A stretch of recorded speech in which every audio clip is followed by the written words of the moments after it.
सिद्धारमैया साहब ने, डीके शिव कुमार साहब ने आपको बताया, कांग्रेस चुनाव समिति ने एक बार फिर बहुत सारी सीटों पर तफसील से चर्चा की। आपने देखा कि 124 विधानसभा की सीट कांग्रेस पहले ही बहुत दिन पहले घोषणा कर चुकी। 42 सीटों की घोषणा हमने और कर दी। कांग्रेस ने तो 2/3 से ज्यादा सीटों की घोषणा कर दी, पर बीजेपी एक सीट की भी घोषणा नहीं कर पाई। क्या हम जेपी नड्डा जी से पूछ सकते हैं, नड्डा साहब आपको किस बात का डर सताता है? नड्डा साहब को डर क्यों लगता है? क्या इसलिए कि बोम्मई जी और नड्डा साहब और मोदी जी और अमित शाह जी जानते हैं कि भाजपा ने सीट घोषित की और भाजपा में भगदड़ मची।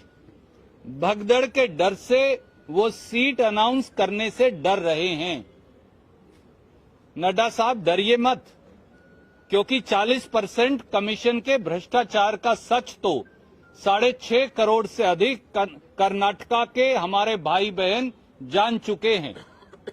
और कब तक आप खैर मनाएंगे?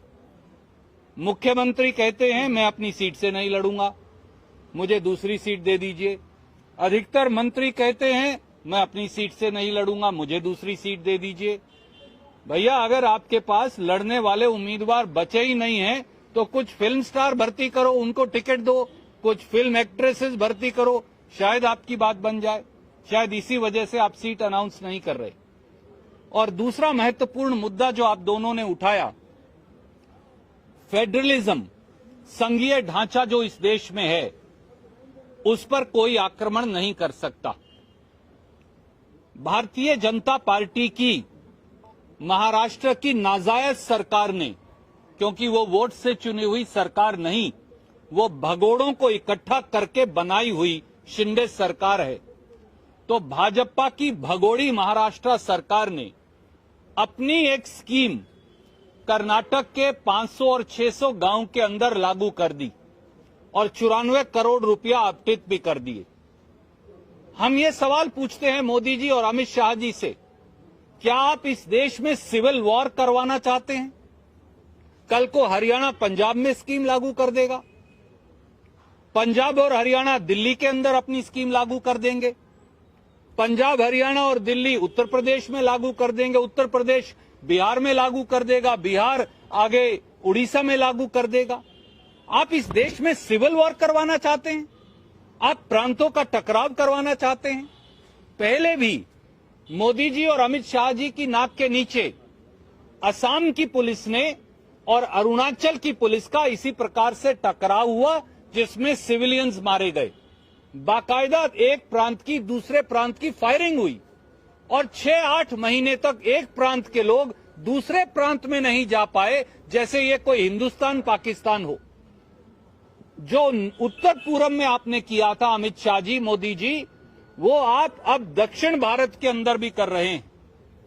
आपने अरुणाचल प्रदेश, मणिपुर और असम का झगड़ा करवाया, बॉर्डर डिस्प्यूट करवाया, लोग मरवाए।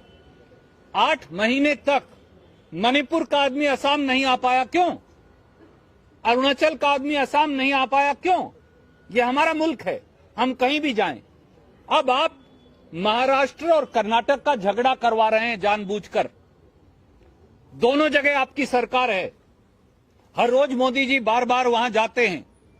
बसवराज बोम्मई के अंदर तो इतनी हिम्मत नहीं बची, वो इतने कमजोर मुख्यमंत्री हैं कि वो ना कर्नाटक के हितों की रक्षा कर सकते, ना हमारे कन्नड़ा भाई बहनों के हितों की रक्षा कर सकते। ऐसे मुख्यमंत्री को, जैसा आप दोनों ने कहा, बगैर विलंब के इस्तीफा दे देना चाहिए, नहीं तो उसे बर्खास्त करना चाहिए। और दूसरी तरफ मिस्टर शिंदे, जो महाराष्ट्र के मुख्यमंत्री हैं, वो हिंदुस्तान के संघीय ढांचे का और संविधान की धज्जियां उड़ा रहे हैं। महाराष्ट्र के गवर्नर को आर्टिकल 356 का इस्तेमाल करके उनकी सरकार को और मुख्यमंत्री को बर्खास्त किया जाना चाहिए। उधर महाराष्ट्र के मुख्यमंत्री बर्खास्त हों, इधर कर्नाटक के मुख्यमंत्री बर्खास्त हों, क्योंकि भाजपा के पास अब कोई मुद्दा नहीं बचा। उन्होंने सारे हथकंडे अपना लिए।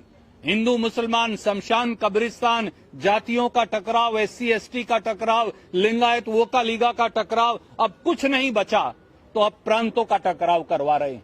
केवल और केवल तोड़ने की ये नीति है। जब उनके पास सब खत्म हो गया तो अब वो चाहते हैं कि महाराष्ट्र और कर्नाटक का टकराव हो, लोग आपस में मरें, पुलिस एक दूसरे पर गोली चलाए और ये रोटियां सेके।